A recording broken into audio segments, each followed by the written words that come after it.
Looking forward, I believe there's strong foundations for the business to scale quickly, and my base plan forecasts 2017 turnover of 600,000 with a net profit of 70,000, and 2018 turnover of 1 million with a net profit of 120,000.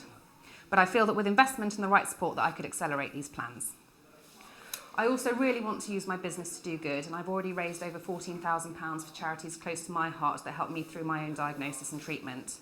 And this figure will rise as my business continues to grow. The service I offer is completely unique, with the closest competition being general gifting sites, florists obviously, and a few sites that offer products for cancer patients, but on a much more clinical level for the patients to buy themselves. I'm now looking for investment and expertise to help me scale the business and help even more people find the right gifts for loved ones. Thank you very much, and please fire away with any questions. Thank you, Annika. My first question was, you talked about the growth of your financials, but have you worked out how big the market is for this and what the geography for your market is? Yeah, well, at the moment, 89% of my gifts go to the UK, but I want to grow the international market. There's definitely a demand there. And in terms of the UK market, it's quite difficult to pinpoint it exactly, but Cancer Research UK state that about 360,000 people are diagnosed every single year, and that obviously doesn't count people who are already living with a cancer diagnosis. There are 360,000 people in hospices every year. 4.7 million people go in for surgeries every year, according to the Royal College of Surgeons.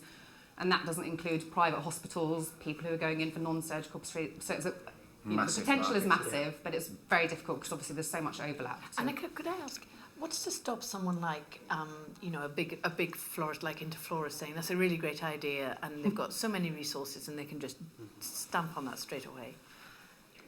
I mean, my biggest threat is obviously someone coming in and being able to scale it much quicker than I can. But I hope that the experience, having gone through it myself, having had a story behind it, and being first mover in the market, great feedback reviews would obviously be on my side. And also, I think that some competition on the same level would be good to encourage people to think outside the box and actually think of things other than flowers. And how are you going to go about actually attracting kind of the additional customers that you would need to hit those quite ambitious kind of growth targets over the next 2-3 years? So I definitely need to invest in my website and improve the usability of that, and invest more in digital marketing, SEO, PR exposure, and just reach more. I've also been approached by quite a few hospitals about doing gifts sites in the hospital themselves, so pop-up shops or the actual gift shops. You got 5 people. What are the other roadblocks to scale? Is it people, or is it technology, or both? I think to get people to fulfil the orders would be quite quick and simple. I mean, I could do that next week. Obviously, getting a team, a more higher senior management team would be more of a challenge, but I'm sure that I could find the right people. You mentioned that you have heard talks with a few hospitals. What other partnerships are you exploring so that you can scale? So looking at partnerships with charities, but at the moment the larger charities want a guaranteed donation, which I can't provide at the moment, of like close to £200,000. So I'm going to start looking at smaller charities. Okay.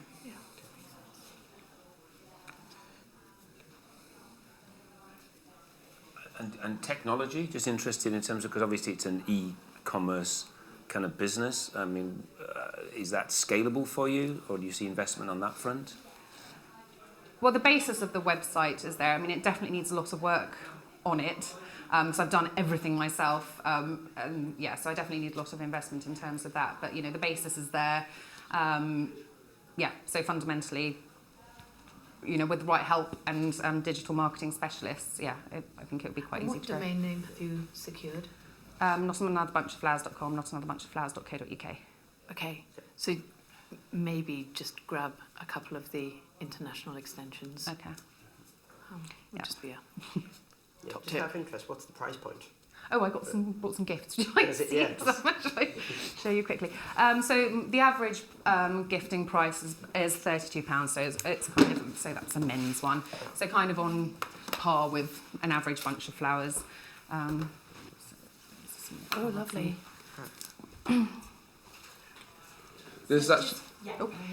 No, I was just gonna say this is actually something very close to my heart because my mum's going through it at the moment, and literally I was speaking to her yesterday about this because she was like, for weddings they have a site where you can pick all the gifts, but they don't really do it for people like that are going through it at the moment. So yeah, it's definitely solving the problem. I've thought about that, and I've spoken to other people, friends that I made when I was going through chemo and radiotherapy, and some of them have said that they would be very happy coming up with a kind of wish list. I felt that I personally would feel a bit uncomfortable saying, hi, I've got cancer, please buy me a present from this website. But yeah, I have actually been approached by a few patients themselves about that, so it's definitely something that I'd look into. But yeah, wishing your mum all the best. Thank you. Thank you, Annika. I think we're just coming up to the end of the total pitch time. Okay, thank you. Thank you. Annika, super job. Well done. Well done. First game. Number one. Well done. Number one. Thanks very much.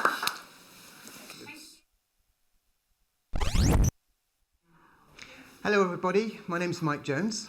I'm from a founder of Nessy Learning, and we're the best company at making programs to help people with dyslexia. So what's the problem? Well, imagine not being able to read a bedtime story, or struggling to read the instructions on a packet of food, or even getting really anxious about filling in a form. But actually, dyslexia is much more than just reading and spelling. And there is a desperate need for adults because there's almost no help out there. But the good news is that our company is one of the best placed in the world to change this. So what's the solution? So there is one-to-one coaching that is available at the moment, but it's beyond the means of many people on low incomes. And technology offers an affordable solution. So our app will provide manager training, assessment, and a program with strategies and games.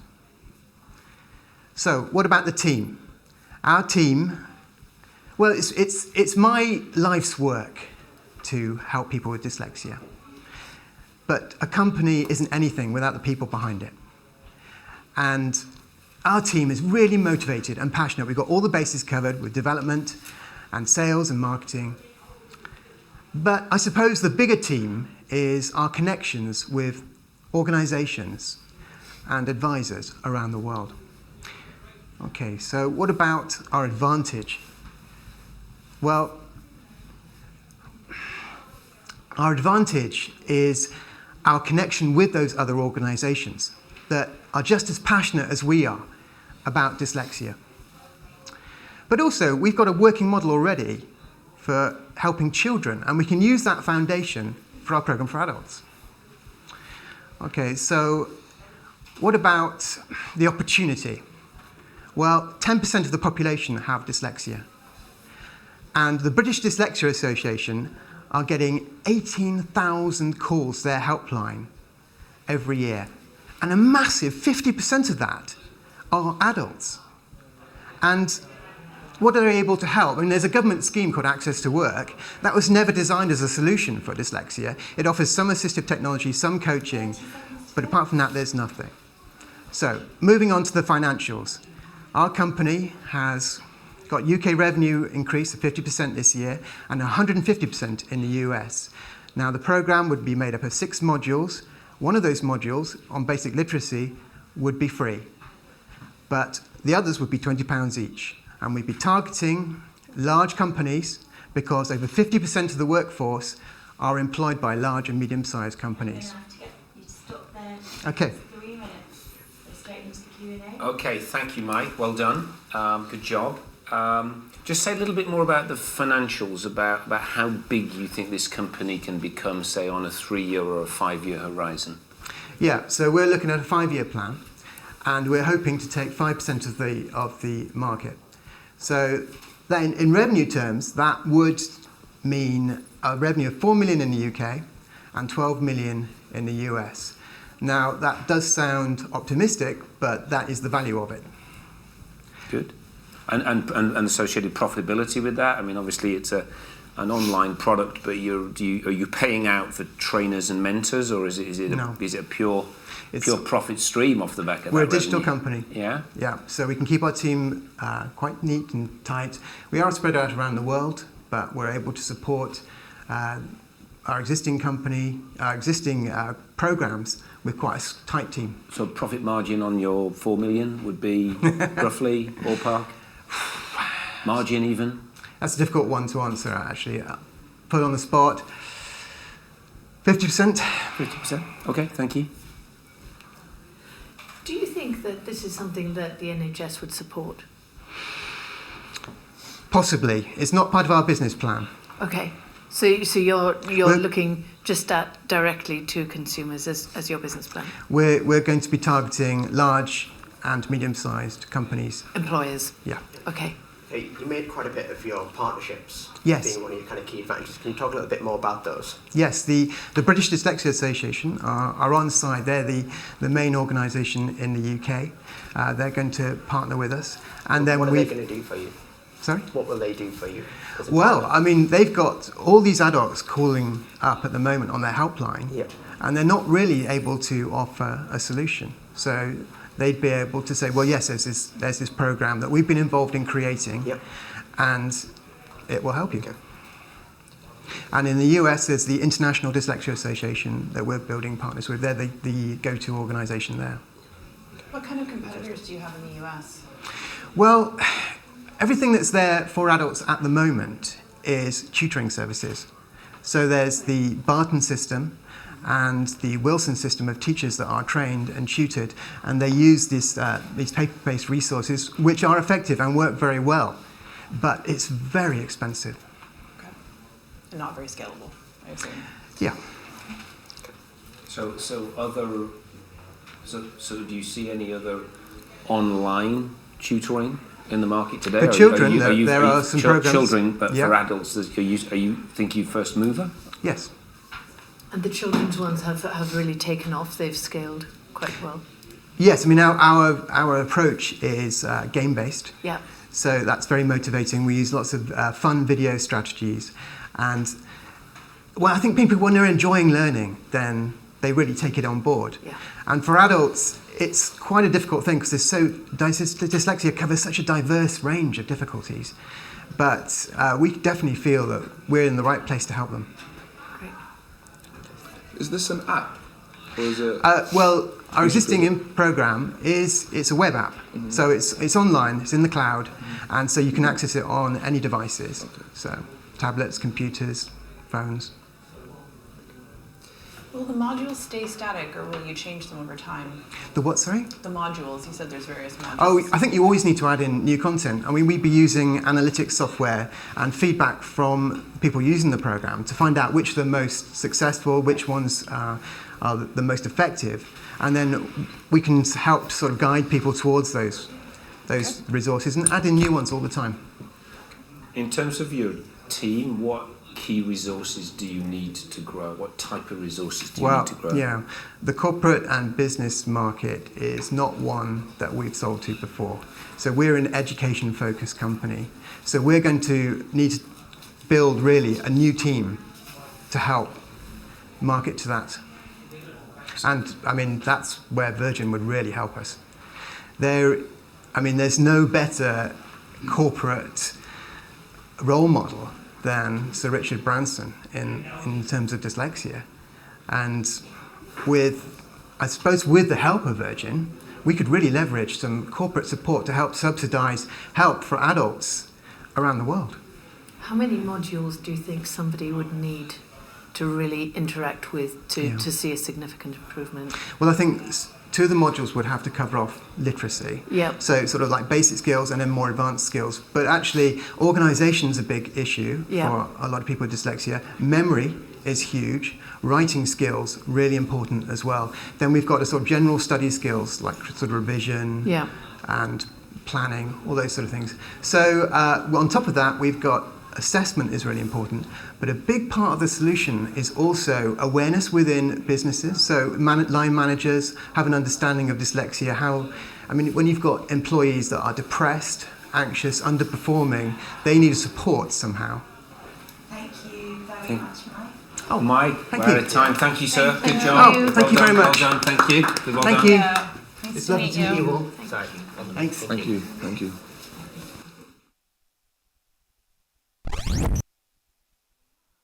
There are three major social networks: LinkedIn, the people you know; Facebook, the people you used to know; and Twitter, the people you want to know. But where do you connect with people you don't know? How do you socialize online? Introducing Social Savanna, a social network with one goal: to be social. In just over 2 years, we've created a global community where over 80,000 have come to chat, play, and even cross continents to meet each other. Thousands of friendships, relationships, and even marriages have formed. The next step is growth. And in next year, we want to introduce voice chat, social games, video chat, create global local meetups, and then we need to advertise to grow our community and help connect over 1 million people. But it doesn't end there. We want to create mini festivals using local talent businesses, gaming events, live AMAs using our own community, and donate to charity on a regular basis using community vote.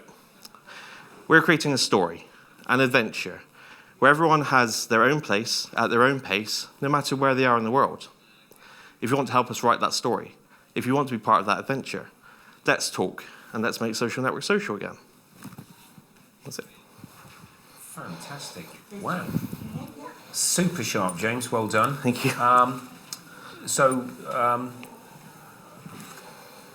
Talk to me about how big you see this moment. You talk about social media, clearly that is UK and a global population. We're talking about potentially 6 billion plus, but how big do you see the market for your particular space in it? Because clearly you're up against some big monsters out there, Facebook Absolutely. being one. So how do you see your market segmented in that? Okay, based on our target audience, we know that we've got a potential market of 165 million at least.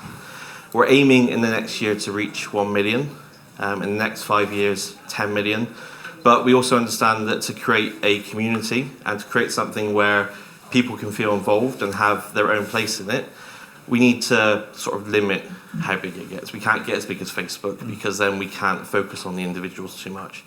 So realistically, we're looking between 10 and 20 million at most. So describe a typical user of your social Savanna distinct from people who are logging onto other social media sites. They're not distinct. They also use other social media sites. Right. They come to our site to socialize. So whereas Facebook might be sort of like your yearbook from school, Social Savanna is more of an adventure. It's more of a story. So people come there to actually meet people they don't know, they've never met before, because they're trying to make new friends, they're trying to make new connections and new relationships. Gotcha. James, how do you fund this?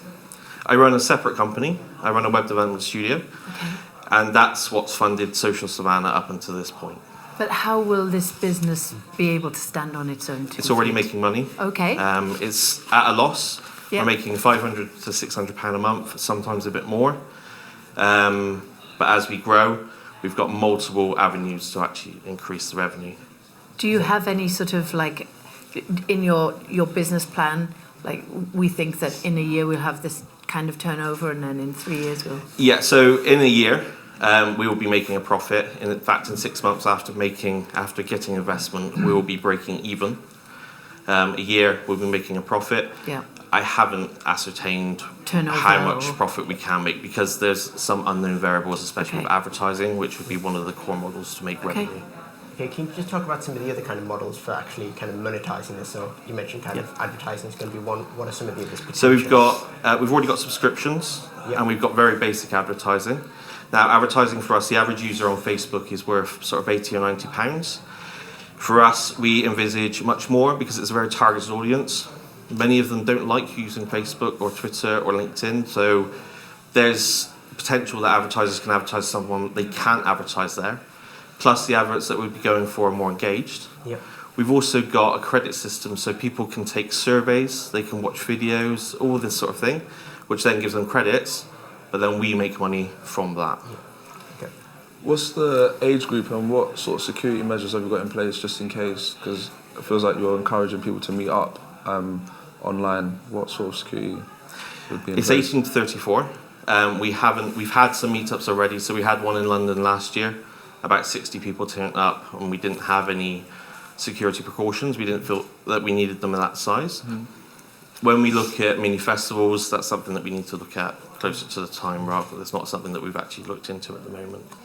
So I'm from LinkedIn, by the way. Hi. Hi. And you know, as you probably know, we have sort of 3 major revenue streams. So how are you looking at kind of what the people on Social Savanna are coming for? So I'm thinking of like the hierarchy of needs. So, you know, you mentioned people have met and gotten married. So are you looking at potentially going in a, you know, is there a dating stream? Is there a friendship stream? Is there, what kinds of areas are you, I know we've touched on this a little bit, but Yeah. what have you thought about that? So we know that they come in there because some of them are lonely, or they just want to make new friends. Maybe they've moved to a new area and they don't know anyone in the area, so we're trying to encourage that. It doesn't necessarily have to be someone local. It's just a way for them to socialise. We have looked at the dating avenue, and that's something for the future. But having looked at the monolith of the competitors, Yes. that's not something we want to touch just yet, and we need more of an influencer to be able to do that. We're doing things like we do dedicated gaming service, so people can come to our site, play Minecraft with friends, play Terraria with friends, play CSGO with friends, and it's within the community, so it's limited to only the community. There's a lot of ways they can connect. There's not just one way. People have even done business on there, and people have met people that can offer them the skills. It's not something that we've pushed or encouraged, but it's something that they've been able to do through the site. Tell me a bit about the team you've got, because you said the business is up and running. Yeah. What size of team and what sort of skills have they got? So within Media Cake, which is the owner of Social Savanna, there's only 2 of us, myself and Matt. I've been developing for the best part of 20 years, commercially 13 or 14. I've got a lot of big server experience, obviously been running the other business for 8 years now as well. Matt is quite new to the community. He was brought in to actually help people that can't engage. So to talk to the community, talk to people, drive conversation, drive discussion, drive things like the gaming events, drive the potential meetups. We had a birthday last month as well where about 20 or 30 of us went. Then the other company that I own, which is the one that's doing a lot of development work, we've got Sam, who's an Android developer for the last 4 years with me. We've got Deck, who's a junior web developer, and also he does like browser plugins, etc. And he's been with us for about 2 years. And we've got Callie, who manages the projects and just makes sure that things are going on time. Perfect. I know we're going to kind of time out. If you were to win £250,000, what would be the first thing you'd spend some of that money on? We would get the user flow right, so make sure that anyone that comes in, they know what to expect from the site and how to expect it, get the iOS app running, get the Android app perfect. Then we'd start organising meetups, so we'd start invigorating the local community. Then we'd start advertising, so we'd grow it that way. And as we're advertising, we'd introduce voice chat, video chat, the social games, the other aspects of it to sort of drive. Good answer. Thank you. Thank you very much, James. Thank you. Super, John. Well done, James. Thank you. Well done.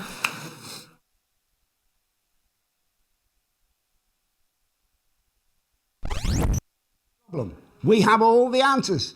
4 years ago, Dr. Andy Hartland, who is lead bariatric in our area, he is chairman of and he's advisory to the government. He came to me and he said, I've seen you on television with your tough kids. He said, you build the training centres all over England. We will put in everything, medical-wise, diets and everything else. So we did it. So I took a 7-acre wood forest and I built a beautiful, marvellous scene for kids. That it cost me 70,000 quid. That can be transported to 1,000 places all over England. So there is where we're going. That will be the export business for Britain to take across the world. Right. 6 years ago, I went to David Cameron with his Big Brother thing, big society, and there's a wad of paper there. He's listened, he's passed me to the Cabinet Office, I've been all through the Cabinet, I've been to 5 different ministers. They said, show us what you do. give it, take 200 kids off the street for a weekend out of cover. We did it all. Everything is working correctly and properly. 8 years ago, what's that say? You don't know.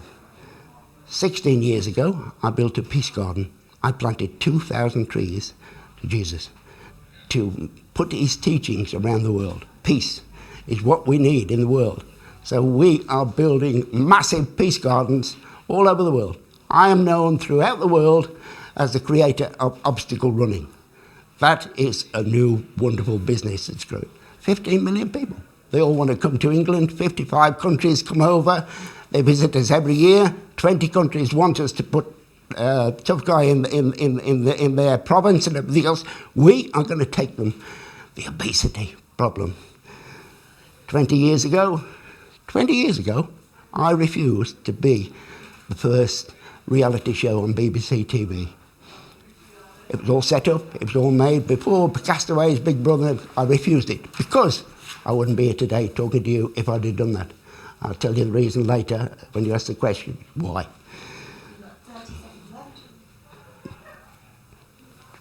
24 years ago, I trademarked and copyrighted everything.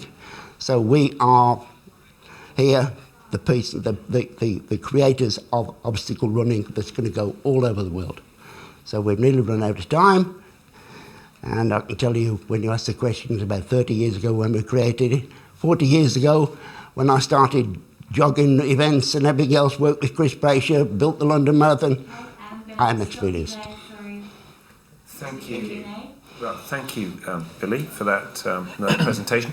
I guess just to kind of get to the heart of the business that you're looking for investment in, it's a business called Tough Guy that's got something called obstacle running, and your primary target is people who are potentially challenged by obesity. Is that obesity for children?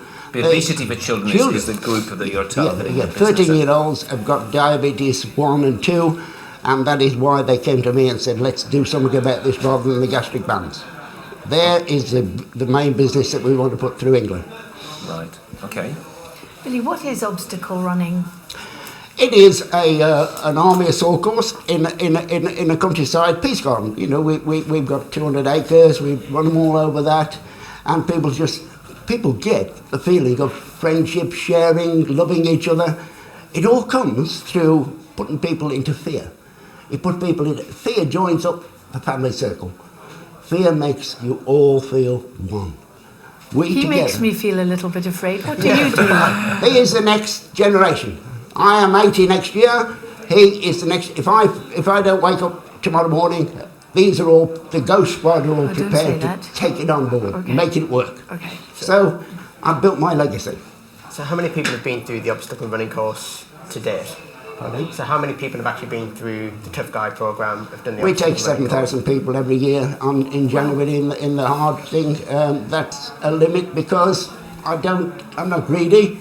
We take comfortable, we make it happy for the people who come, and we make it happy for their family and everything else, and everybody wants to come back. How do you target the kids? Do you target it from the parents, or do you target it from the kids? Pardon? To get them involved in the Tough kids Guy? involved? Yeah. Well, if you look at BBC TV, and we'll send you the link, and you can see how we've been all over the world now. Bear Grylls has now wrote to me 3 days ago, we're following you. We are going to put these kids runs on everywhere. We're bringing the kids in. That's what we want to do, get the kids off the street. So Bear Grylls is on board. The only thing he hasn't eaten yet, all those snails and snakes and everything else, he hasn't yet licked my bollocks. But when I tell him, he will come in and do as he's told. Do you partner with any schools in the UK? Pardon? Do you partner with any schools in the UK? Schools? I've dealt with children all my life, for 40 years. We accept everybody who comes in. They just bring it to us, and we do it. We take kids out of those concrete jungles. We put them in the countryside. We put them with horses, donkeys, pigs, and everything else. And the new world opens for them. So is it a residential camp? Are they there for a period of time, or is it more like Tough Mudder for kids, where they come along, they'll do the obstacle course for kind of 3-4 hours? It'll be a continual job, 40, 50 years ago, they built adventure playgrounds for children. This is the real thing. But what I want to do is the kids come in, do the obstacles, and the parents are sitting there saying, oh, I want to have a go at that, you know. And those, you know, the couch potatoes, they're going to get in, and they come in, and then when you've got the adrenaline flowing, all of a sudden, I feel something new inside me. I want to do it. So obesity can go across the board. I believe that we've got the answer, complete answer to obesity. Do you have some medical support as part of the program? Completely. The bariatric, Dr. Andy is the leading bariatric surgeon. He chops the bands. He's advised to the government NHS. He came to me and said, we can put the NHS money into this to build it, you know. So we're going to tap into the government sources of money, not just, you know, we've got enough money to make it all work. What we want from you is the marketing. That's what we want. We so want it's the a profitable business? Pardon? It's a profitable business? We are a profitable business. We're on 82% profit of everything we do. Great. How big is your business today in revenue terms? At our little source here, we turn over 800,000 a year, and we're happy. I'm you know, I don't go into, you know, you can only spend so much money in the world. Understand. How much is a course? Oh, sorry. No, you go ahead. How much is a course to take part? If we build these things for the kids, a couple of quid. Price of a cup of coffee, you know, because it'll all be sponsored. And it's got, you know, government has got billions of, they've got about £4 to £5 billion to put into helping kids off the street. They've got another £5 billion to put into NHS. They've got another £5 billion to do, you know, all this is, you know, we're bringing the government money and make it all click and all tick and all work, plus the sponsors and everything else. And then, you know, I've got quite a challenge. Just out of interest, the 800,000 turnover that you talked about. Pardon? The £800,000 turnover that you talked about. Yes. Is that coming from kind of paying customers? Is it coming from sponsorships? Is it coming from subsidies? That comes from people coming into us to pay 80 quid, 70 quid, 90 quid to compete in our events on a January and a July. Okay. So we don't do too many events. I'm too busy in life doing what I do. Yeah. Thank you Billy, very much, Billy. Billy, we've timed out, but thank you, sir. Thank you very much. Very much. Good stuff. I'm 80 years old next year. I'm going to run the London Marathon. I'm going to take 6 inches off my waist. I'm going to challenge Richard Branson to get 3 inches off his waist and run the front end of the horse. Good night. Thank you, Billy. Cheers, Billy. Cheers now. Thanks. Thank you. Nice one.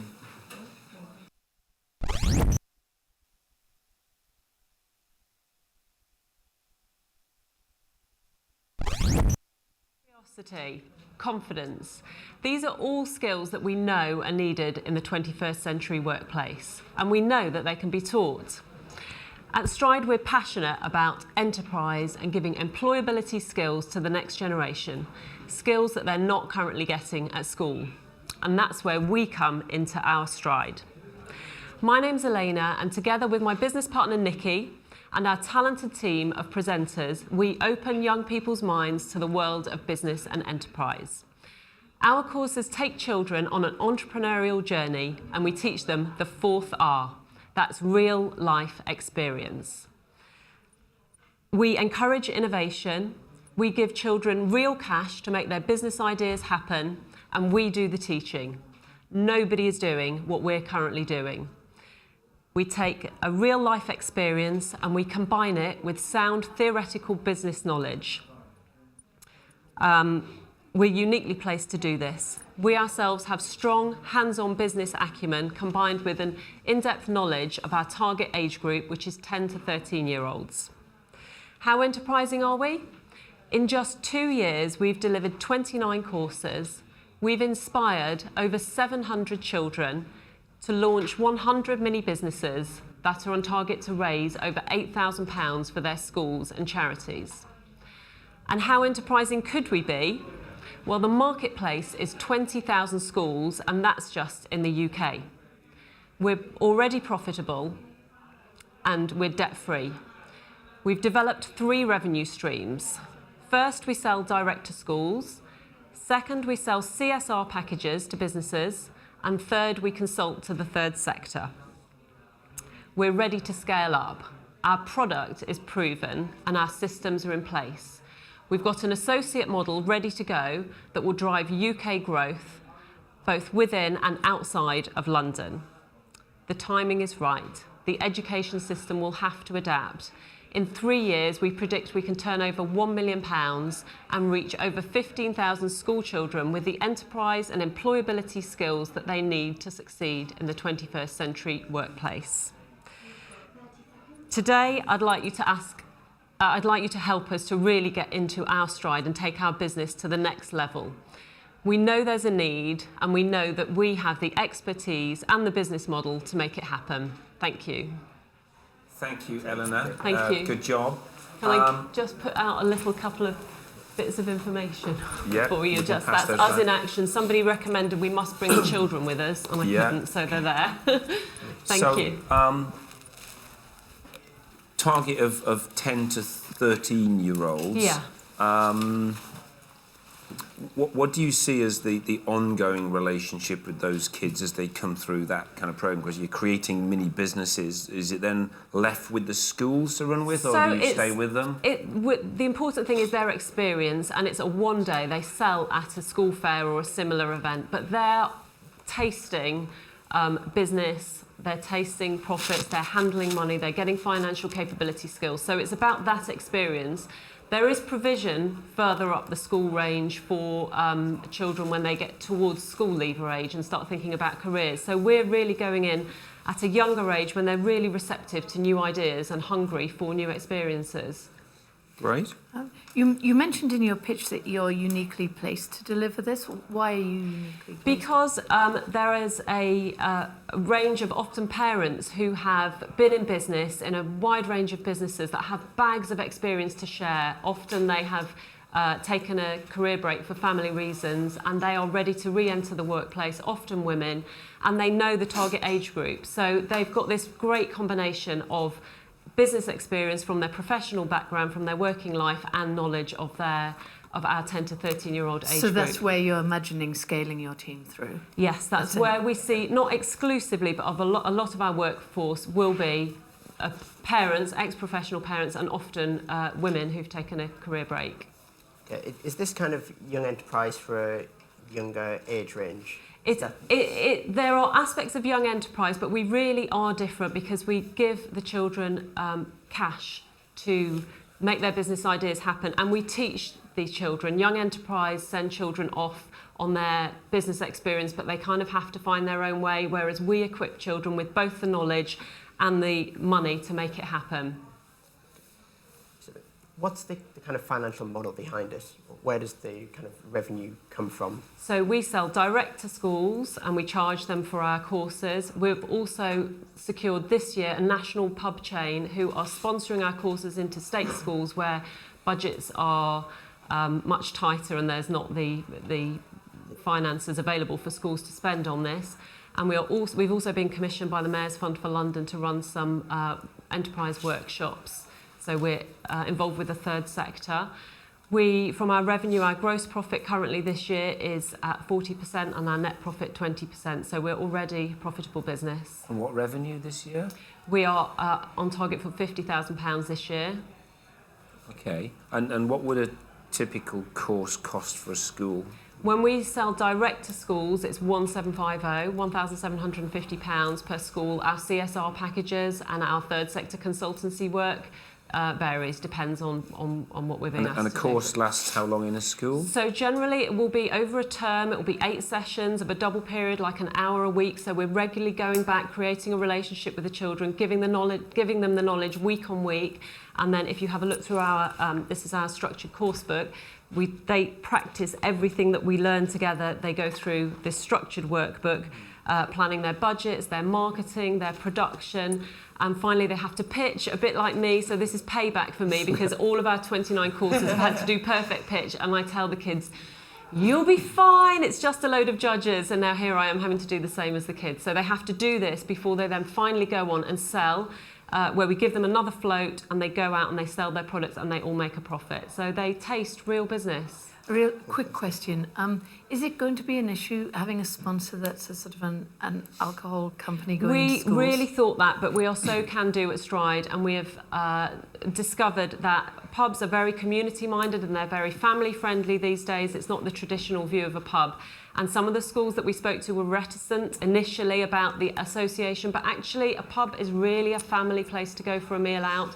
We've taken the school kids to visit the pubs, and it's just been a great relationship, and those bonds are now being built. So it doesn't sound the most obvious match made in heaven, but it's worked incredibly well. Is there anyone in the not-for-profit sector doing anything similar? There are lots of people doing enterprise education, but really not like us. They don't couple the business teaching with giving the cash to make it happen, and not at the age group that we're going on to. We have not yet found that. The only people we've found doing anything similar is schools who start things in-house, but that's just because a teacher's decided to do that. How big can you be 5 years from now? So our plans are really conservative at the moment. So our £1 million turnover in 3 years' time is just thinking about London schools. There's 3,000 schools in London. We've got the whole of the rest of the UK. And in fact, that with education being such an important export for the UK, this really can go global. So I think it's a very strong contender. I think you're... Sorry, Jamal. It's all right. I was going to say, basically, I did Pocket Money Pitch, and I saw the young kids that were on there. We've seen you, and we retweeted your Pocket Money Pitch on the BBC. It was one thing that I was wanting to say, is it within school hours, and how would you work to get on actual curriculum? We work within school hours, so schools can give up subjects like PSHCE. It fits in well with that aspect of the timetable. And in fact, when schools are so keen for us to come in and give this real life experience that they will give up other parts of the timetable. It's more the funding that's an issue, and we found a way around that with our CSR packages. Okay, thank you very much, Elena. Thank you. Elena, thank you. Thank you. Well done. Good job. Thanks very much. Shall I take these bits and bobs back? Yeah, you can. Thank you. Yeah.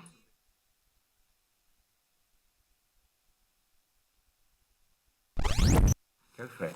Hi, I'm Gabby Lixton. I'm the co-founder of Tots, which we launched in 2011. Tots is a specialist and innovative baby swimming programme, and we start our journey with mums-to-be in our Turtle Tums programme, which is acronatal yoga, and we take our babies through to preschool and beyond. We also sell associated merchandise and underwater photography, so we have an underwater photo shoot at the end of every term. At Tots, we are passionate about swimming babies from birth in warm water swimming pools and teaching essential life-saving skills. We have 45 licensees, fantastic licensees across the UK and Ireland, teaching over 10,000 babies every week in warm water pools. 60% of our licensees have come to us through being customers. So they started their journey as Tots customers on maternity leave and decided to make a career out of it rather than going back to their corporate world. And 90% of our customers have been referred to us through friends and through word of mouth. Babies are born with the most amazing natural reflexes, which allows them to hold their breath instinctively underwater and swim. We have 700,000 babies are born every year in the UK, and the majority of them don't attend structured swimming lessons, despite drowning being the third most common form of accidental death in the UK and internationally. This, coupled with staggering obesity statistics in the UK and again internationally, there's a massive opportunity for Tots and baby swimming to make a big difference here, because swimming is the only thing a baby can do until they can walk or crawl in a gravity-free environment. We're very proud of our brand, and it's very vibrant and fun, and we're a massive move away from the traditional blue brand of the traditional sort of UK swim schools. We also have been endorsed by Professor Greg White, ex-Olympian and personal trainer to the Sports Relief celebs, sits on the board of Sports Relief. Our classes aren't just a baby swimming class, they also have massive benefits for mum as well, so they're a postnatal workout. So we use the resistance of the water and the baby as a weight to give the mums a fantastic postnatal workout, and it's great fun for dads too. We recruit between 12 and 15 licensees every year, and we have an upfront fee of $16,950, and then we take an ongoing license royalty of 7.5% of our licensees' total income. We've recently launched in Australia, Melbourne, Australia, which is going really well, and our objective is also to launch in New Zealand, UAE, China, Canada over the next 3 years with master franchisees who can mirror our success that we're having in the UK. We've recently been on trade missions there. So our challenge will be overcoming, obviously, regulatory, legal, cultural and financial issues and the cost of doing so in our export markets. This is why we're pitching to win the Grow category.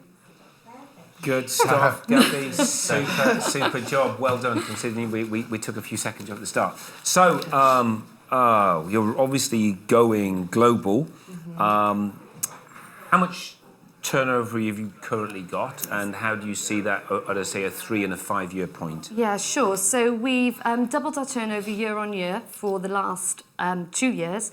Last year we turned over 600,000, and we have a net profit of 37%. Going forward, we hope to mirror this, and our realistic target for the forthcoming year is 850,000, and we hope to break through the 40% net profit margin. And the year after that, again, looks really optimistic, adding 300,000 to our income every year. And that doesn't actually take into consideration a big growth in the global market. So that's where we're predicted with the UK and in the markets we're in already. Got it. Thank you. As our licensees grow, obviously, we grow. So how are you looking to manage the risk on this? Because obviously that is the really scary thing. The risk to do with the business? With a baby, some accident during the classes or during the course? No, it's a really good question. Baby swimming market in the UK is really mature. It's been going here for 10 years, and I've been teaching babies to swim for the duration of that. 10 years ago, everybody was very fearful of what we were doing. What we do in the UK is very, very gentle and at baby's own pace. And over the 10 years, it's been custom and practice, and health visitors recommend us, midwives now recommend us, and it has become custom and practice. And there are huge amounts of benefits of taking babies swimming from birth, physiologically, physically, and emotionally. And as long as it's done gently, there's no risk at all.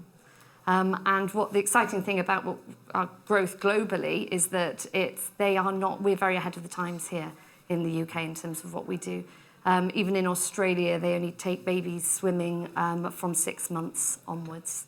And there's a massive missed opportunity there because babies have been suspended in fluid for 9 months, and they can instantly they benefit a lot more from starting early. Okay, and so you're super passionate about it. Who else is in the team who's kind of helping you drive this forward? Yeah, so I have forward? a fantastic business partner. We're both 50-50 shareholders. We have a great team of 10 people at Turtle Towers in Bristol, and we cover all of the key business areas. So we have a head of aquatics, a head of training, a head of photography, a head of merchandise, a head of business development, and then supported by a great team of finance and admin support. What kind of marketing and PR do you do? I know you mentioned word of mouth, but what else do you do? Yeah, so we do huge amounts of social media. Facebook, Instagram, LinkedIn is brilliant for us. We also advertise on various websites such as Mums and Working. We are heavily into our PR. We have found that actually PR and marketing is a much bigger vehicle for us to getting our brand awareness out there than any advertising. So we've got a team. We have a full-time PR consultant who works with us, and we also have a full-time marketing lady as well. And on top of that, we've got a national team of tutors that deliver our training. So we use our team of experienced licensees as well. Emma, was there a question for you?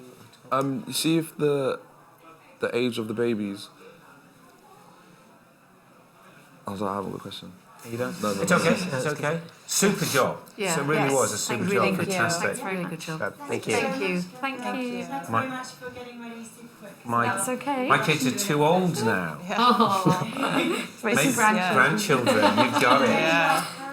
No, I think I'm okay. Thanks very much. Thank you. Thank you. Wow. I didn't start lessons till I was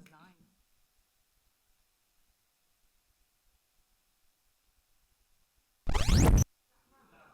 Hi, I'm Kurt Davis, I'm 28 and from Bristol.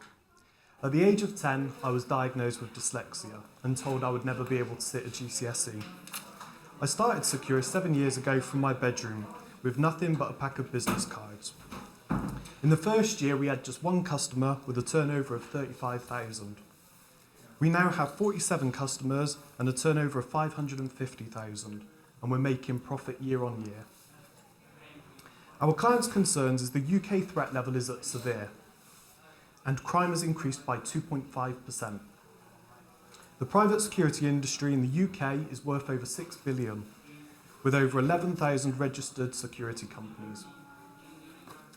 Our solution, and what makes Securist different, is the way we build relationships with our clients by offering a free consultation that includes a comprehensive threat to site report. This is based on anything that could impact the business. In doing this, we have gained credibility with our customers. From this report, we're then able to supply a whole range of quotations to eliminate the concerns of impact and meet the customer's needs. This is where we make money. We're a one-stop shop for all your security needs, using the latest technology and highly trained personnel.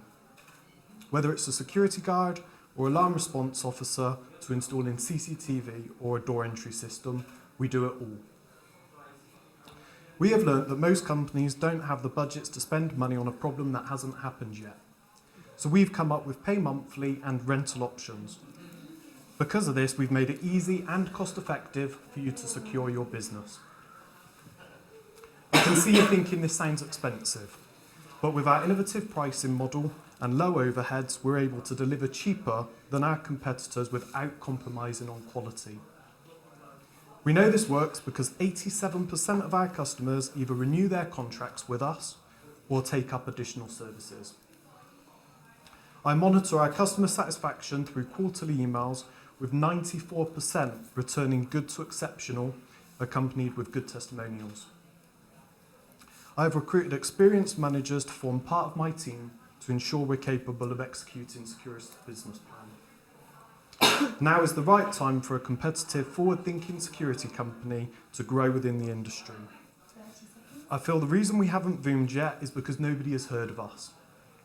The one thing we struggle with is knowing how to market ourselves and ensure it's the right strategy for us. Thanks for listening, and thank you for the opportunity. Kurt, thank you very much. First question in my mind is so what makes you really different than all of the other companies in the UK that are offering security solutions to businesses and homes? Sure, yeah. It's a mixture, really. First of all, starting with the consultancy. Not many companies offer the consultancy that we do, where we come in, we understand the customer's profile, what they're looking to achieve. You know, we take into account health and safety, you know, with a claim culture, a whole mixture, you know, whether it's assessing their marketing. CCTV technology nowadays can help with marketing through heat mapping and judging how many people walk through the door. So we understand the whole customer profile and then put together quotations that help secure their premises at the same time as achieve other things as well. Okay. So it's the consultancy, and then it's also the fact that we're a one-stop shop. We're following the consultancy, we're then able to do all the services, and you have just one point of contact to deal with you as a customer. So it's the whole thing. Sorry, how long have you been running your business? Because you said 7 years. 7 years. Yes. And so in that 7 years, it's gone from the 35,000 to the 550,000.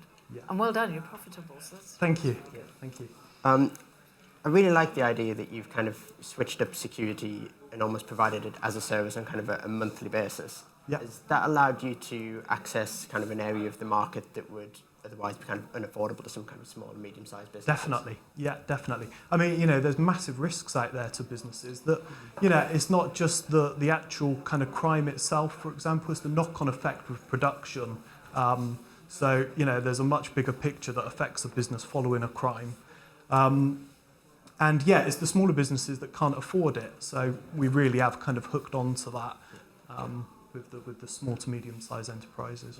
Do you actually show companies how easy it could be for something to happen? So do you do any kind of scenarios, or this is how easy it would be to break into your building or something definitely. like that? As a part of the consultancy, that's kind of the report that we give, which is what's the amazing part of it, is that's completely free, is based on the severity and the likelihood and the kind of impact, the risk. And so from that, we're able to say, well, look, actually, you've got a blind spot here, and this is the risk, and what could actually happen with that risk, and how then we provide quotations to eliminate that. Where do you find most of your customers come from? Because I know you said you touched on marketing and PR being a bit difficult. Where do you find the customers? Well, we're based in Bristol, but we do cover the whole of the UK. But most of our work's in Bristol. It's we struggle with the marketing. Mainly what we do is we do a lot of SEO, so we're online, which is great for someone that doesn't know who to choose, but the problem is we're competing with a lot of big companies where most people know the name, so straight away they're in contact with the company that they already know, and we're unknown in the market. So yeah, that's where we need to... is the question how we've got the current customers that we've got? So would you use the money to put it more into marketing and PR? Definitely, yeah, definitely. And we'd hope to, with your help, the advice we'd get with the right type of marketing strategy. Have you looked more into the SMB sector, if that's the case? Because if it's a more affordable option for them, then is that a place that you could own potentially? Yeah, definitely. How big do you think your company could become on a, say, 5-year horizon? We'd hope to be all across the UK and be well known. My plan is to be across the world. But in a 5-year scale, we'd hope to be all across the UK, well known for what we do. Do you have a 5-year revenue plan? Yes, we do, yeah. It would be, at the minute, we've kind of doubled in size year on year, so we'd be hoping to kind of continue that, which is where, the marketing would really help. And if you're marketing across the whole of the UK, how do you get your teams to cope with that kind of scale up? How do you find your people? Yeah, sure. At the minute, we've been able to just grow with kind of as we have at the rate that we have. I suppose we'd continue that. I've got great managers working in the office with me that are more experienced than I am.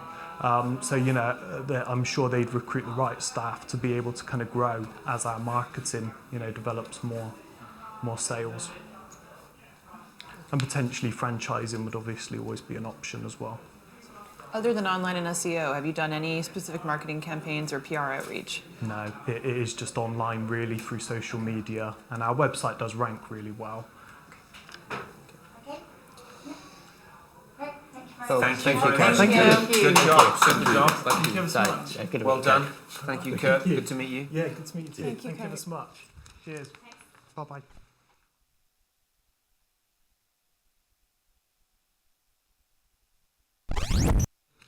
Hi there, my name is Dickie Broadhurst. Morse code is a messaging service. These days, most communication is digital. It's quick, it's easy, but does anyone remember it? Do you save your text messages? Traditionally, when we want to make a more meaningful gesture, we send a greetings card. People love to receive things in the post. But with everything else at our fingertips, going and buying a card, writing it, getting a stamp and posting it is no longer attractive to digital consumers. Moreover, could a card be a little bit more, be a bit more exciting? Let's face it, they taste terrible. Morse code is a messaging tool that combines technology with awesome products. Our vision is a world where it takes a moment to make a great gesture, but receiving one is an awesome surprise that will make your day and put a massive smile on your face. Our products will engage multiple senses. They'll always fit through the letterbox, and they'll be customizable. This currently consists of a personalized chocolate product where you can write up to 44 characters in chocolate, then include a personal photo and a note to go on the card insert, and that card insert can be kept in a wallet long after the chocolates have gone. With the English language and their photo skills at their disposal, our customers have realized that they can create a gesture that is truly personal to the recipient, and that's really powerful. Happy birthdays and thank yous, but then we've had marriage proposals, love letters, a lot of comedy, and baby celebration gifts as well. The customizable element means that the product can be used for any special occasion. The card market is worth over 1.4 billion a year. But digital consumers are looking for digital alternatives and are also looking for products that are a bit more entertaining and provide more of an experience. Boomph do marshmallows, Bloom and Wild do flowers, Biscuiteers do biscuits. These are all examples of card alternatives. Morse Toad is the only personalised chocolate product that fits through the letterbox and allows you to include a photograph. We're a direct retailer. We sell through Not on the High Street, and they've helped with the early growth of the business, and now we're seeing similar growth through our own website. Corporate gifts and weddings are increasingly popular. We've also been stocked in Phoenix for Valentine's Day, Mother's Day, and Easter. We aim to become the go-to service for making a gesture. This includes improving our chocolate offering, adding some technology, ultimately building a gesture app, and then I'd like to introduce some other product ideas once I've got the main business established. I built Morse Toad myself with the help of part-time production staff. Okay, I'll help you with a question that might help you, but you didn't finish. So tell me how big your company is today, turnover, profits? So that was great, exactly what I was going to say. We've turned over 100K in our first year. We're on track to increase that by 50%. We've got great conversion rates on our site, 15% repeat buyers, 100% positive reviews on the site, and we've increased our average spend per customer this year. Profit on that 100K? Gross is about 60, net is now just over 20. Okay. Can you get different chocolates, tasting chocolates? Or? So at the moment we just do milk chocolate. It's one of the main things that we'd like to build out is introducing dark chocolate and then some other ideas. Potentially you could have a box with different types of chocolate within it. Yeah, that's something that we definitely want to Is look it into. a decent quality chocolate? Yeah, There's nothing worse than it just looks lovely and you eat it and you think, what was that? Couldn't agree with you more. Yeah, we use high quality Belgian chocolate, and one of the main things we get in our reviews was we thought it would be like calendar chocolate, but actually it's really nice. So. Okay. You mentioned a couple of different kind of routes to market, partnerships through Not on the High Street, retail through Phoenix and the like. Where do you see kind of the future growth opportunities being? The main opportunity at the moment is our own website. We're still developing our marketing channels. We get average 30 orders a day, including Not on the High Street, but our website is growing week on week as we sort of learn better our customer base and how to market to them successfully.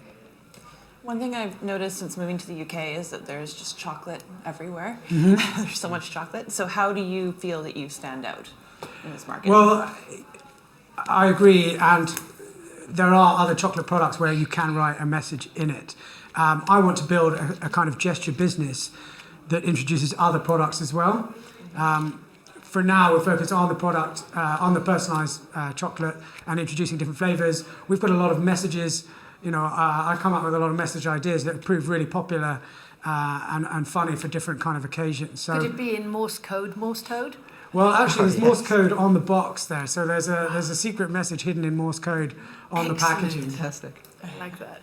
That's what I was just about to ask as well. Can you tell us about some of the other ideas you've got for kind of future products? Where do you see it going? So I said earlier that I want our products to engage multiple senses. And so the ideas I've got are kind of focusing on different sensory experiences. Taste is obviously a great one, and there are lots of other products that I could either potentially customise or could still fit through the letterbox. Beyond that, there's also smell from flowers and soap. And then I also want to create kind of experiences. So a bit like some of my chocolate puzzles, they create a bit of humour and fun. You could just have a gesture that is perhaps a game that someone has to do when they open it up. So there's a lot of sort of different ways that hopefully will make the product more memorable when someone receives it, so that they call you up and go, that was hilarious, you sent me this puzzle that I couldn't do, or something. Is your production outsourced, or is that yours? I do it all ourselves. I've got a few part-time staff that help me make all the chocolate letters. We rent a unit down on the south coast. So yes, it's all ourselves. And set for scale, potentially? Yeah, we do 30 a day. We certainly could get up to, I mean, when it's really busy for Father's Day, we shift a couple of hundred units per day. So we can get up to that level on a daily basis. with the right kind of marketing. And then from there, we'll look to see how we could either outsource some of the production or bring in, there's different machinery, things like that, that would help us develop that. And what is sort of an average order value? £16 now. Okay, great. Do you know how much it's costing you to acquire each of those customers? We're still learning on the marketing basis. So, we've tried on Google, that was less successful. Facebook is costs us, it's almost 40p per customer. So that's really good. We get really good results from that. But there's still a lot of, we're getting a lot of bloggers to talk about us at the moment. We're going down the kind of bootstrap approach rather than, what we'd love is to create great content through some great videos and things like that and get some buzz around that way as well. Okay, just thinking for a quick comment or question from Jamal. Just say thank you. Thank you. I haven't got a question. I'm all right. Dickie, super job, Yeah. sir. Yeah, Well really done. good. Thank you. Well done. Sorry that I went over a second, but... No, not at all. not to Good worry. stuff. If Thank only we you had very time much. to crack the Morse code. Yeah. Good Right, for you. thank you very much. Thank you, Cheers. Dickie.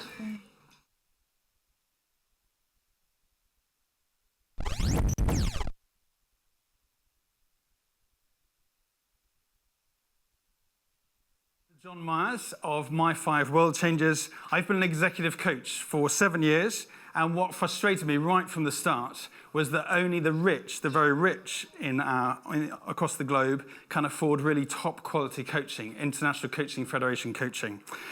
So the way I dealt with that in the first few years was a thing called Robin Hood pricing. So I would steal from, from my big customers, BP, Severn Trent, Network Rail, 3, and I would then give my time to charities and to individuals. And that served me for a while. Over the 7 years, I've coached 1,000 people, and 500 of those have been for free. But 1,000 is not enough. So 3 years ago, I worked out a way where I could provide the same top quality coaching, ICF coaching, to every man, woman, and child across the whole globe for $1 a year. It's a mixture of social media, an app, and friends coaching each other, passing on the core skills of 10 steps of coaching and 20 questions, and helping people to work on their most important thing that they want to focus on. This is how it works. Peter, I'm going to use you, if I may, as an example. So here's Peter, and here's Peter's two best friends, Michael and Simon. They meet up for 1 hour per month for 3 months in June, July, and August. And for 15 minutes, Peter coaches Michael while Simon observes, and then Michael coaches Simon whilst Peter observes, and then Simon coaches Peter whilst Michael observes. And then the last 10 minutes, they get out a piece of paper and they write down their commitments. These are the things I, Peter, am going to do before we get together. And they come back in a month later, and have they done those things? That's June, July, and August. In September, Peter invites 2 people from his work life. And that is his My 5. There's Peter in the middle. That's his 5. He's got 2 people from his home life and 2 people from his work life coaching him. And he continues then for the remaining 9 months. And at the end of a year, he finishes. But by then, he's become a really good coach, really good at listening, asking good questions, keeping people accountable to what they said they want to do, and helping people realize that they don't always do what they say they're going to do. So that's what people get from My 5. And there's a really powerful cascade, and it's this. When Peter invites in those 2 people to his work, from work, these 2 invite in 2 others from their work life. And in the 7th month, these 2 invite 2 others from their home life. And by that method, it cascades across the whole world. And Peter only pays $1 via iTunes in March 2017. So that is My 5. Together, we will help change the world. Who's got the first question? I've got a question. Are people really going to be that open with people that they work with? Great question. I think by the 4th month, they will be. Because for the first 3 months, Peter's with his home friends. And in the 4th month, he invites those 2 people in, chooses them carefully. I think by then they'll be open. But it's a great question, Julie, yeah. Size 2 things for me. One, the overall target market that you think you can go after, and then how that translates into revenue 5 years from now? The overall target market probably is Northern Europe to begin with, because these are people in the Western world who get this stuff. But it's very clever the way that it crosses continents and the way that it crosses languages, because Peter invites in 2 friends from work. One of them is Polish, and who does she coach? Someone back in Poland in her home life, quite possibly. The overall revenue piece is really scary, Peter, because it's almost too good to be true. As we know, because it doubles every 3 months, the numbers, so if you started today, Peter, in 3 years, 10,000 people would have been affected because you started today. So I'm a little bit tentative, if I'm honest, about the numbers, because they're too good to be true. At the moment, I'm targeting £40,000 of revenue, of profit in the first year, and £640,000 in the second year, by some fairly conservative thinking around 20% of the users spending £6 each, of which £4 will be profit. Okay. Can I ask you how you ensure the people that are coaching are good, competent coaches? So through the 10 steps and 20 questions, which will be delivered to them by the app, they will conform to proper International Coaching Federation standard coaching. And because, as you notice, there's an observation step, so as Peter coaches Michael, Simon is observing.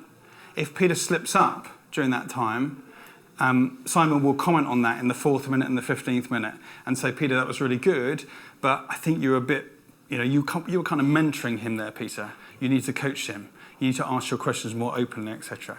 So, and there will be videos and etc. And there'll be accreditation. People become accredited over time. Yeah, that was going to be my question: is how do you manage quality control? Because you can't personally oversee all of these sessions. Absolutely. So. Initially, it'll just be Peter and his 2 friends and his 2 work friends managing that quality. But as time goes on, as I mentioned, there'll be bronze, silver, gold, platinum levels of accreditation, which will be through e-learning. It'll be really simple. People will pay a small amount of money for that, so £10 for an e-learning, and they become a bronze level coach. And frankly, if Peter is not enjoying the coaching, he will speak up and he will say, Simon, you're not serving me, you're kind of telling me. Does that make any sense? Yeah, I think so. And how do you protect your modules so that it doesn't just get posted up on a website somewhere and then everybody can just... Julie, I'm happy with that. I'm minded to go open source. So I'm happy. If everyone in the world starts copying the My5 great way of coaching, I'm cool with that, because that's actually what I'm trying to achieve.